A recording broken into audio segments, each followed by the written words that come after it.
Hi, my name is Chris Centeno. I'm the medical director for Regenexx Sciences, also a medical doctor and stem cell researcher. I'd like to talk to you today about using adult stem cells to repair disc bulges.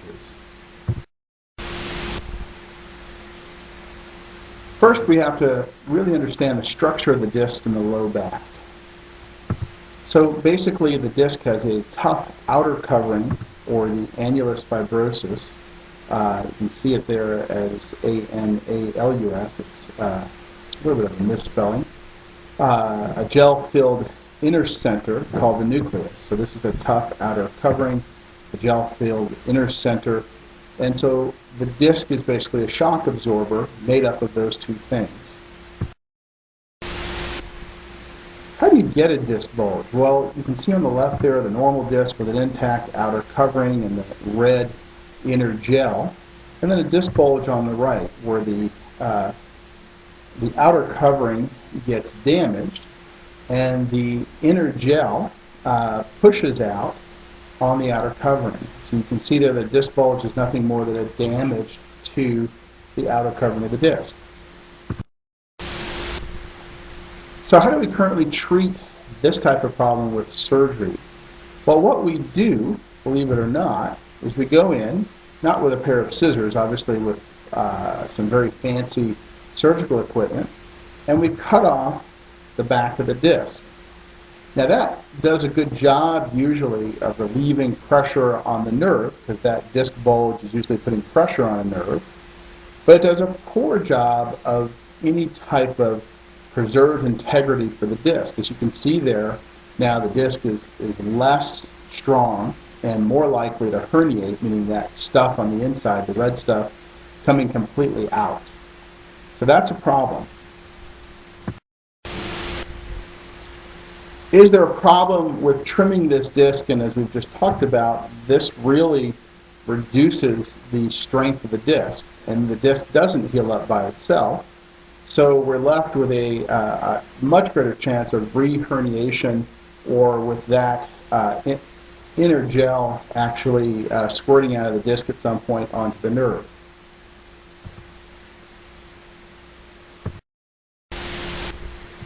What if we could rebuild the torn fibers of the outer disc? We've been working on this for a number of years and would like to share with you some results.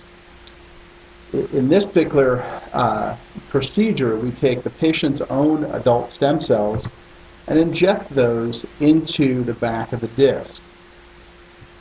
These are specially prepared stem cells, and basically what happens is that they differentiate into fibrous tissue and then seal up or heal that tear in the back of the disc. So we're getting rid of the bulge by strengthening the disc rather than getting rid of the bulge by destroying the integrity of the disc.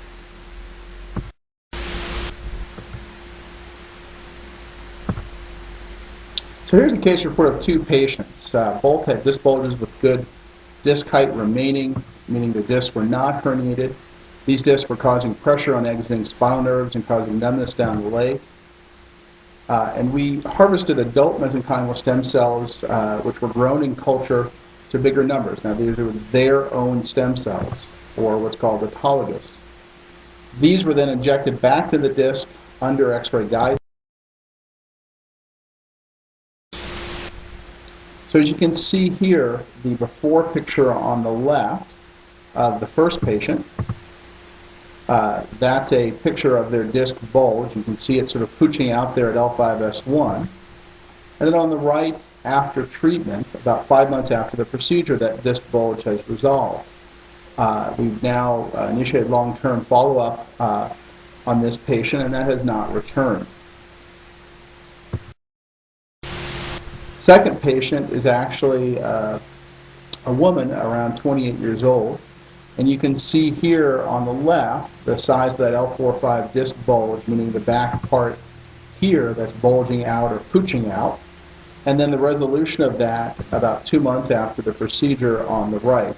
You can also see there are measurements of the spinal canal, 1 centimeter spinal canal on the left, and it increasing in size to 1.2 centimeters on the right. Again, what's interesting about that is that this was done without any type of surgery or any type of significant activity restriction. So thanks for watching. For more information on this type of procedure, see Regenexx.com. We're excited about this because for the first time we think we've changed the playing field with regard to disc injury care. Rather than cutting off the back of the disc and making the disc more likely to herniate, we believe we can now actually rebuild the back of the disc instead. Thank you so much.